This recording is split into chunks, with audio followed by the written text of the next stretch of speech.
Jeff Link of Keller Williams Professionals Asheville is proud to present the Asheville Real Estate Podcast. Welcome to the September edition of our podcast. I'm your host, Joe Leininger. We have a great show in store for you this month as we ask the question, are you ready to make the stretch? This month we talk about the advantages and disadvantages for buyers who stretch their finances to get the most from their next home purchase. Is this strategy right for you? Find out what our experts have to say about this and our local real estate activity. It's all coming up next. Today with Jeff Link of Keller Williams Professionals Asheville. Thanks for joining us today, Jeff. Tell us what's going on right now in the Asheville real estate market. Joe, with the summer coming to an end and school back in for the year, I thought I would see what 2005 sales statistics were. For 2005, we had a yearly total of 8,523 homes sold, with an average selling price of $241,095 days on the market. For January to August 15, 2006, we have sold 5,265 homes with an average sales price of $256,089 days on the market. Okay, thanks, Jeff. For a national perspective today, we're also joined by Terry Murphy, real estate author and CIO of U.S. Learning in Memphis, Tennessee. Terry, because you're a regular contributor to both mortgage and real estate magazines, we've asked you on the program to discuss what trends you're seeing nationally. Terry? Joe, as we roll out summer into fall, we're seeing a slowdown in many markets, and buyers are finally getting their turn at bat for a change. You know, although there's been some areas that remain strong for sellers, Seattle's one, Memphis, Dallas is another, and Austin, just to name a few. There are many areas where homes just sit on the market longer than before, and prices are just beginning to adjust. And it's in areas like these that markets for buyers really emerge. Well, as buyers become more aware of their options, sellers have to be really proactive with their pricing if they want a quick outcome. And Joe, one of the biggest advantages buyers have in these types of markets is their ability now to pick and choose more selectively. And in situations like this, buyers should be asking their realtor how to make the most out of their next purchase.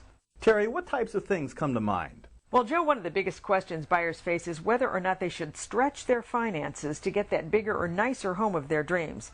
And Joe, no matter what your budget is, there are always a few great homes just outside your price range that will tempt you to step up.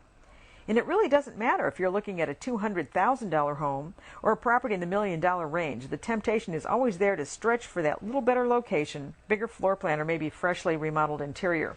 And when buyers are contemplating this type of upgrade, they need to weigh the pros and cons carefully to see if this is the right thing for their long-term investment strategy. And in many cases, it might make good sense for buyers to step up into a much better investment for as little as $100, maybe $200 more a month. And in a buyer's market, there may be a number of homes available that make this even more tempting than normal. Thanks, Terry. What factors should buyers think about when considering a move to a larger, more expensive home?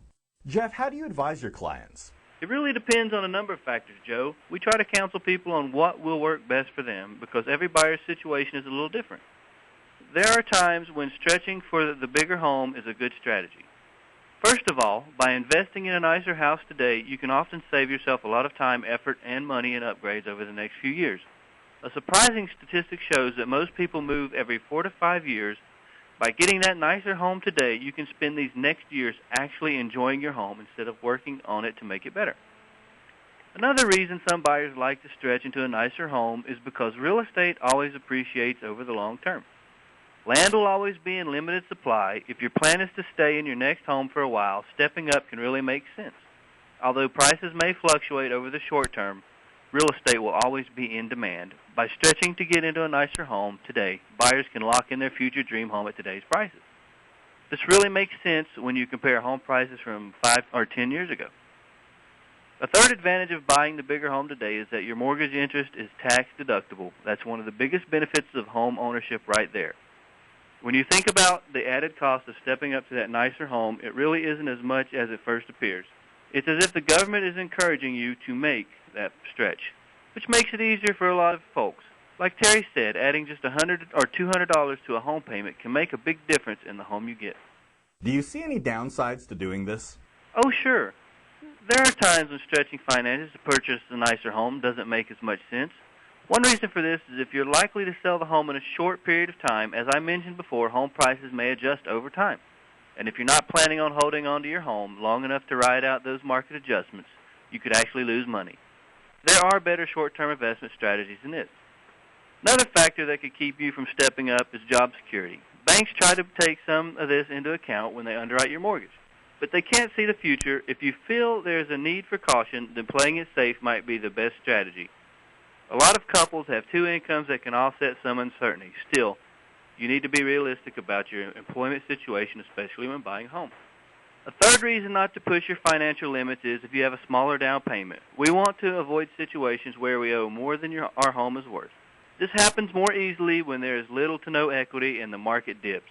It's not the end of the world if this happens. It just becomes tougher if you need to sell. Overall, buyers with uncertainty in their financial futures might be better playing it close to the vest, while those with more stability may want to consider stretching today. Either way, there are some terrific deals in all price ranges right now. It is a great time to be a buyer. Okay, thanks. Terry, can you think of any other advice we can share with our listeners today? Hey, Joe, I wanted to add a couple of tips here, if I may. First, people who invest in real estate as long-term investments will do really well. Stepping up, getting the most house you can make a lot of sense if you're planning to be in that home long enough to make it pay off. By stretching yourself and purchasing the bigger home today, you get to lock in your price, reap all the benefits of living in a nicer home today, while it works to build your investment long-term while you sleep. The second point I wanted to make was the potential opportunities that are often available in new construction. Joe, many times builders will give extra incentives during slowing markets so they can minimize that costly interest on their construction loans. Buyers should check with their agents about any available programs they may know of if their buyers are interested in new construction. That's great advice, Terry. Thanks. Jeff, do you have anything to add? I do. I think it would be wise for any buyer to consult with their realtor early in the research process. Our buyers are often amazed because they can end up with so much more home than they originally imagined. We would love to talk with anyone about their upcoming move and look at options that might be available. Even if someone only needs preliminary information about our market and the homes available, we are more than happy to help. Just give us a call. Well, thank you both for your time today. This was a great program. I look forward to doing this again next month. You're welcome, Joe. Thanks, Joe. We'll talk again next month. For more information on this podcast or for information on the Asheville real estate market, contact Jeff Link. You can reach Jeff at 828-279-6585, or you can find him online at jefflink.org. Until next month, thank you for listening to the Asheville Real Estate Podcast.